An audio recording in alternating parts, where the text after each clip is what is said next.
linknya dong, linknya banyak buat saya baca. Terus yang saya nangisin, kenapa saya merasa dilecehkan 2 kali. Jangan ada kamera di antara hubungan intim itu, jangan ada.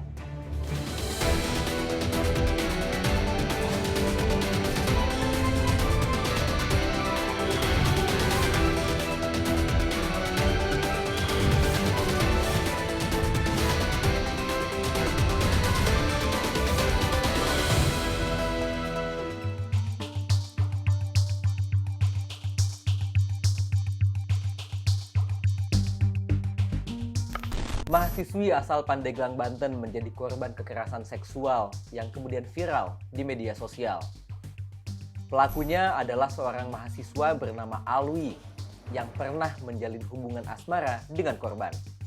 Hampir 3 tahun lamanya, pelaku mengintimidasi, mengancam, dan juga mengendalikan hidup korban lantaran ia memiliki konten foto dan video asusila milik korban.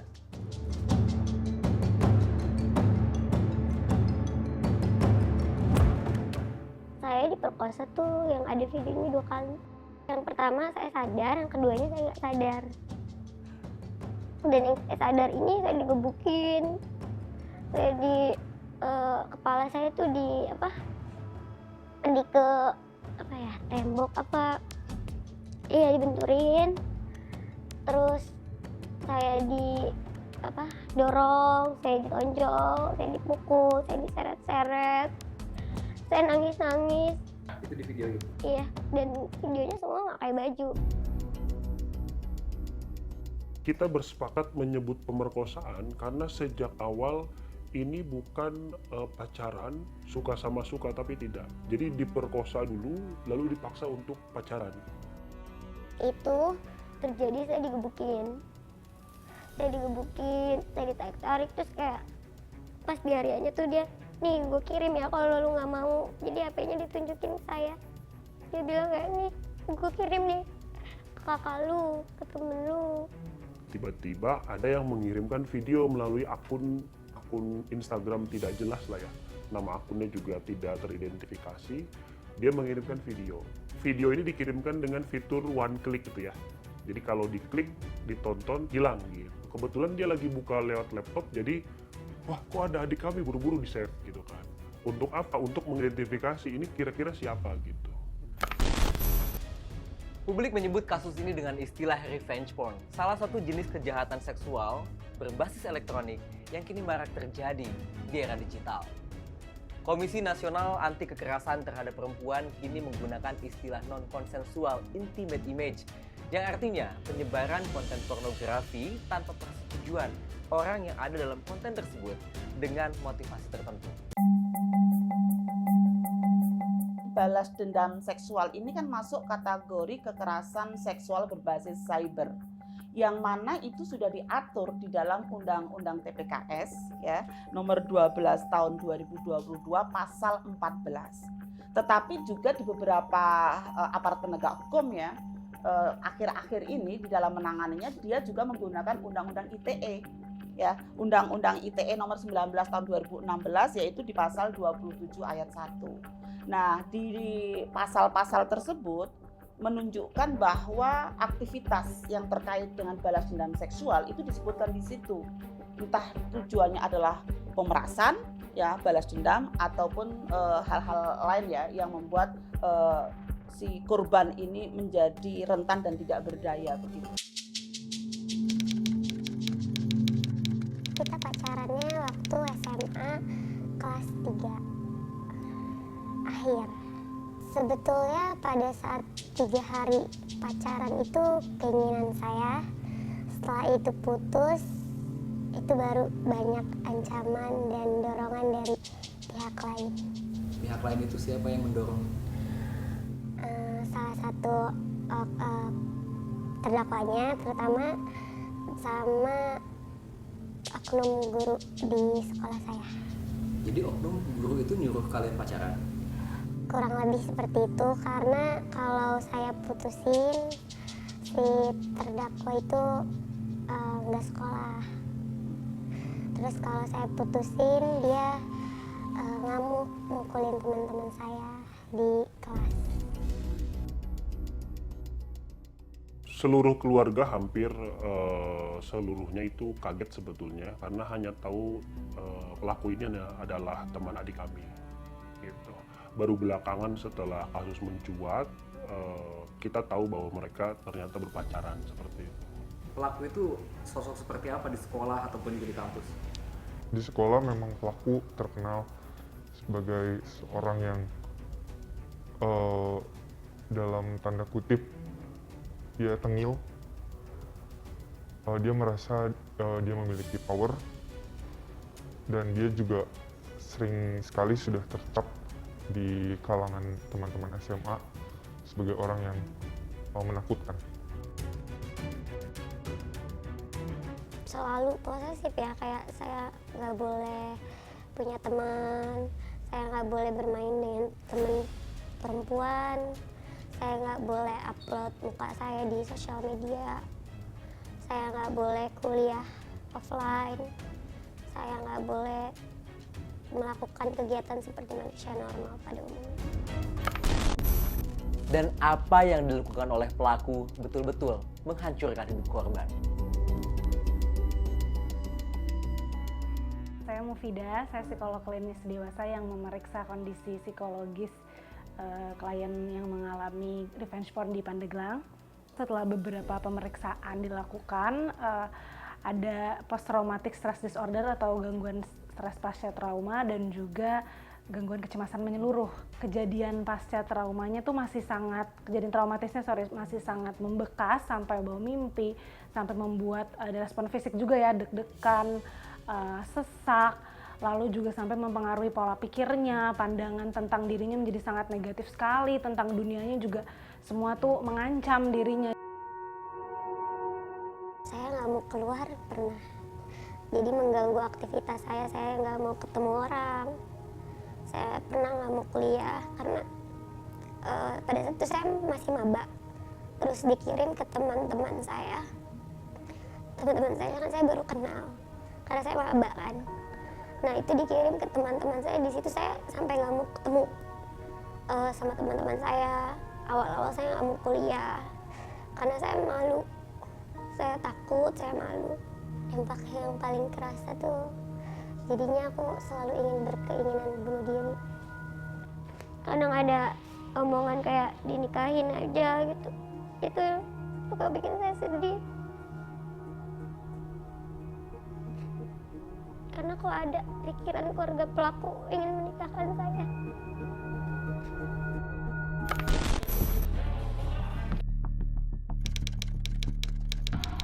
Dari pelaporan itu kami melaporkan pada akhir Desember 2022, pelaku baru ditangkap ya oleh pihak kepolisian pada bulan Februari, pertengahan Februari 2023. Jadi Desember kami lapor, Februari baru ditangkap. Gitu. Nah, dinyatakan P21 mungkin mendekati bulan Mei. Gitu. Nah, kami baru tahu ada sidang ketika sidang kedua. Gitu. Saya juga sangat menyayangkan Polda Banten, Cybercrime Polda Banten. Karena saat BAP saya cerita tentang kekerasan seksual yang saya alami, walaupun saya melaporkannya ke cyber gitu, bertemu penyidik ke cyber, kenapa tidak ada rujukan atau rekomendasi untuk penyidik menambahkan pasal TPKS untuk saya. Setelah kasus ini disidangkan di Pengadilan Negeri Pandeglang, persidangan kerap diwarnai kericuhan.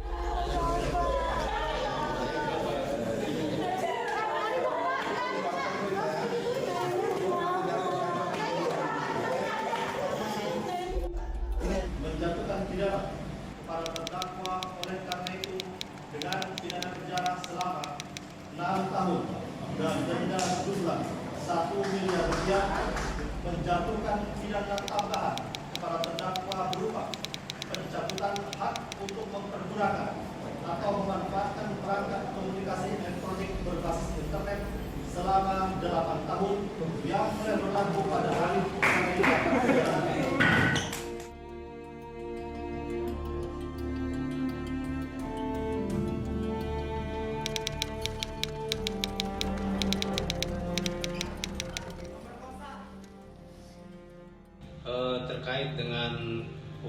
pidana Alwi Hussein Maulana, kami selaku tim pengacara, yaitu keberatan terhadap hukuman tambahan yang terkait dengan tidak boleh menggunakan internet selama 8 tahun, itu adalah suatu malapraktek hukum menurut kami, yaitu ultra petita dari kewenangan hakim yang melampaui kewenangannya. Maka banding tersebut adalah alasan-alasan utama kami yang harus dilakukan terhadap putusan hakim pengadilan negeri Pandeglang tersebut. Terima kasih. Ada beberapa delik-delik yang menurut kami itu korban alami gitu. Di situ ada kekerasan seksualnya, di situ ada pemerkosaannya gitu, delik-delik yang intinya itu yang coba kita akan kumpulkan bukti-buktinya setelah putusan ini selesai. Gitu. Ingin ya hukuman yang seberat-beratnya. Walaupun mungkin hukuman gak akan ada yang bisa menggantikan apa yang terjadi sama aku, gak ada yang setimpal. Bahwa sejak pandemi ini itu peningkatan kekerasan seksual berbasis cyber itu meningkat sangat tajam sekali.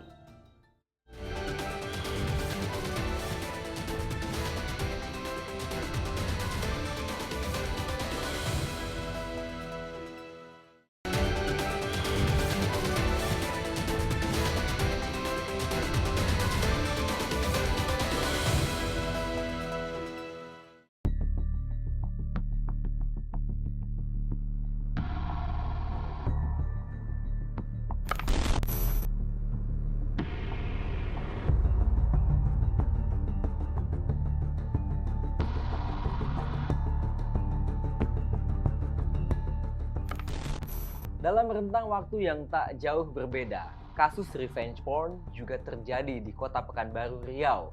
Lagi-lagi kasus ini juga menuai perhatian publik dan viral di media sosial. Kali ini korbannya adalah seorang barista di salah satu kedai kopi.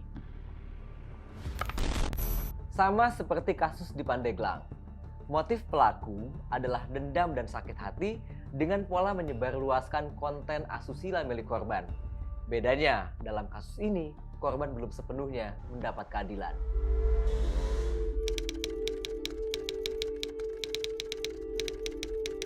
November 2020 itu si Panji ngajak saya check-in. Waktu itu jumpa sama dia bilang kayak, gimana kalau misalnya kita check-in di, soalnya mas nggak nyaman kalau misalnya ngomong di tempat umum. Lagian kita nggak bisa cerita juga kan di rumah, karena bapak nggak setuju. Kalian berhubungan intim di sana? Check-in pertama enggak, cuman check-in yang pertama itu dia buat video sebagai senjata dia, buat video. Masih berpakaian, pakaian dalam, celana panjang, divideokan sama dia dan disimpan sebagai senjata dia. Kalau misalnya dia ngajak check-in berikutnya, dia bisa ngancam pakai video itu. Aku sebarin ya ke keluarga gitu.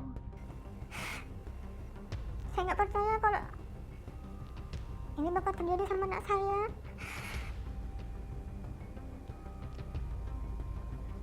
Karena saya sudah memberi kepercayaan sama perempuan. Disebarlah ke owner coffee shop, customer coffee shop, teman SMP, SMK, keluarga. Harus resign dari tempat kerja. Sekeliling saya itu tahu videonya, video aib saya. Nggak kuat aja lagi bang menghadapinnya. Karena orang semua tahu gitu, kalau saya itu udah nggak ada harga diri lagi gitu.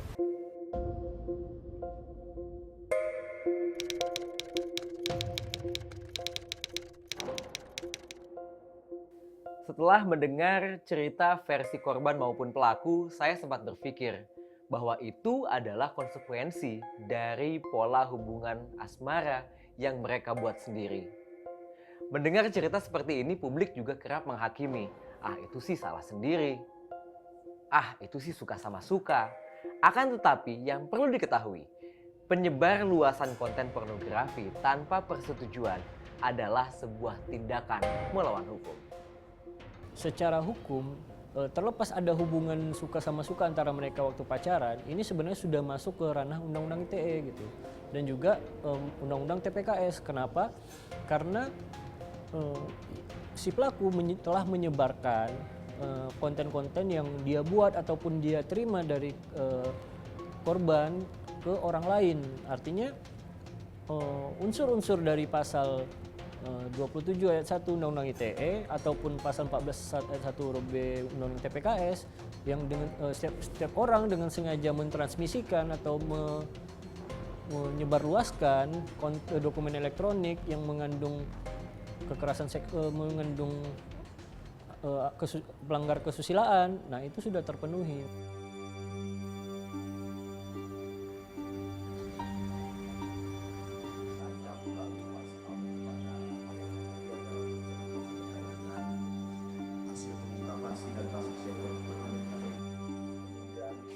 Setelah korban membuat 2 pelaporan di bulan Maret dan juga di bulan Juni 2023, tersangka atas nama Panji akhirnya ditangkap oleh penyidik Polresta Pekanbaru Riau dan dipublikasikan kepada awak media pada 11 Juli 2023.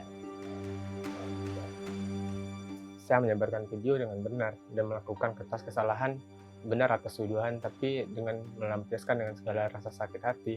Itu belum, saya melakukannya dengan atas dasar kecewa.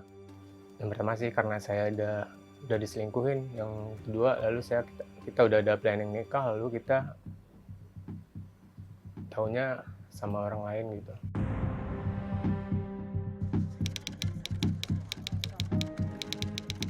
Karena menurut kami ini penting, Pak, karena undang-undang ini baru dikeluarkan untuk TPKS. Ini adalah untuk melengkapi daripada undang-undang ITE yang kita gunakan. Karena di sini ada yang kami temukan ada berupa ancaman-ancaman kekerasan yang dilakukan oleh pelaku berupa mengirim kata-kata ataupun menghubungi daripada korban, sehingga kami perlu melapis terhadap undang-undang tersebut.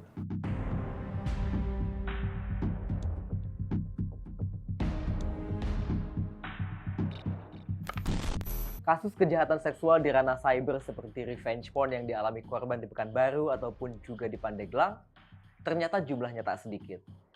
Catatan tahunan Komnas Perempuan yang diterbitkan pada 7 Maret 2023 menunjukkan bahwa revenge porn dan sextortion atau pemerasan seks adalah tindakan yang paling banyak dilaporkan.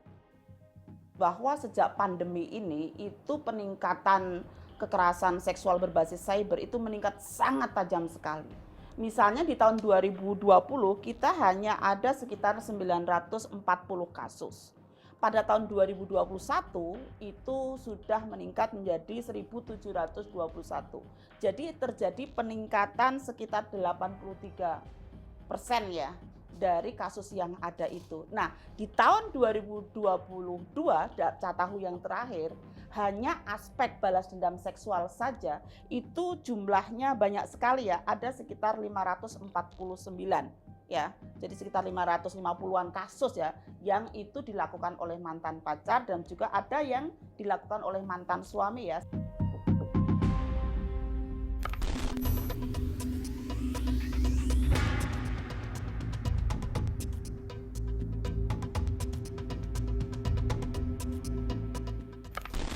Fenomena revenge porn sejatinya seperti puncak gunung es.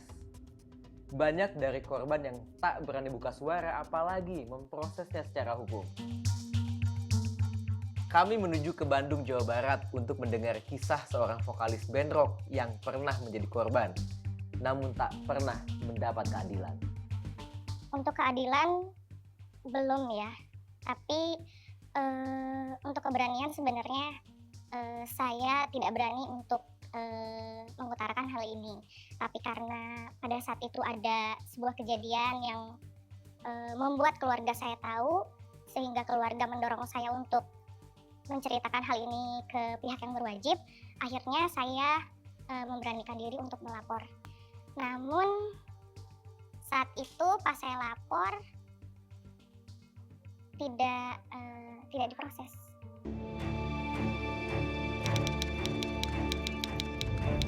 Pembuktian kekerasan seksual itu paling sulit dibuktikan walaupun dampaknya paling traumatis. kayak seakan-akan saya memberikan laporan ini tuh mereka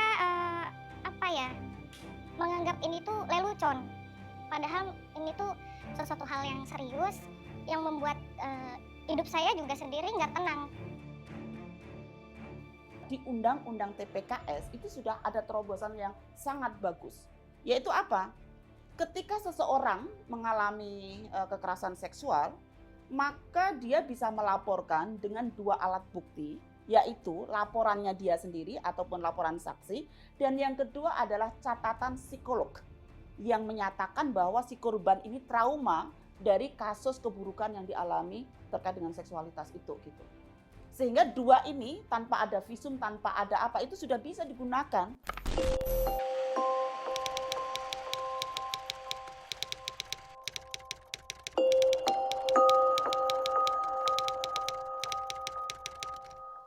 Kita tidak bisa menutup mata bahwa konten pornografi di internet Indonesia masih mudah sekali diakses. Meski Kementerian Komunikasi dan Informatika mengklaim telah memblokir lebih dari 49.000 konten pornografi sepanjang tahun 2022, nyatanya konten seperti ini masih banyak tersebar, terutama di jejaring media sosial Twitter, baik yang dipublikasikan secara sadar untuk kepentingan komersial ataupun konten yang tidak mendapatkan persetujuan pemiliknya. Motifnya beragam, mulai dari balas dendam hingga pemerasan. Pertanyaannya, mengapa hal ini masih terus terjadi? Ya, di Twitter itu 2 menit, ya. Itu banyak dipotong-potong, jadi video yang 10 menit itu bisa dipotong 4 kali, 5 kali. Di Twitter tuh banyak sekali. Dan memang kalau sudah sekali terupload, itu biasanya langsung di-download oleh akun-akun yang lain.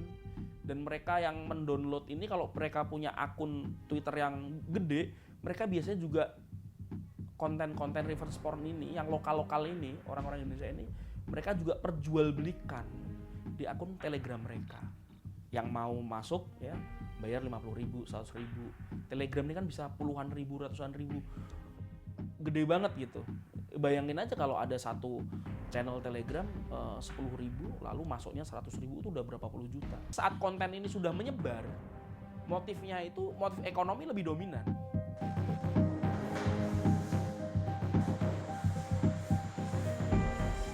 Ya, jadi kita harus sangat menyadari kita sedang hidup di era digital. Kecerdasan digital itu harus kita miliki. Salah satu bentuk kecerdasan digital yang harus kita miliki dalam konteks relasi intim, baik dengan pacar maupun dengan pasangan suami istri ya, walaupun sudah sah ya, jangan ada kamera di antara hubungan intim itu. Jangan ada. Kita tidak tahu apa yang akan terjadi, naik turunnya hati, ya, itu sangat memungkinkan apa-apa yang kita sedang dimabuk cinta lalu ada kamera di situ dengan alasan mengabadikan gitu ya. Tolong jangan diabadikan dengan hubungan intim dengan kamera. Abadikan dalam memori saja deh gitu. Nggak usah pakai kamera. Apakah negara punya instrumen yang memaksa edukasi keamanan cyber, salah satunya adalah jangan bunuh dengan kamera ini diberlakukan di masyarakat? Kan nggak ada sampai sekarang. Ya paling Kominfo atau Kementerian jangan bunuh depan kamera, posting di medsos saja. Tapi konten kampanye ini kan nggak masuk ke kurikulum pendidikan.